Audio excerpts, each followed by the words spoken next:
the Logitech Spotlight Remote. This is one of my favorite presentation tools. This is what I've been using to create this on-screen spotlight effect here. So let me show you all what this looks like. This is the spotlight, and it's got this forward and backward button, and then it has this top indicator button here.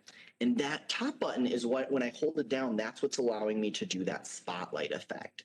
And then what's also cool is if I double click on it, I can do a zoom effect. So I can show, highlight things if I've got like a chart or an infographic. It makes it easier to feature that. Double click and I'm back to my spotlight here. This thing is very advanced. Even though it looks really simple, I can even map the buttons to go to any keystroke on my computer. So what I've done is I've mapped this to basically switch between my screen share mode and my video only mode. Isn't that cool? So I'm literally just holding down my presentation remote to do that. So even though it's a very simple tool, it is very powerful. It runs about $100 US, so it's not inexpensive, but I've had this one for years and it's still going strong, so well worth the investment.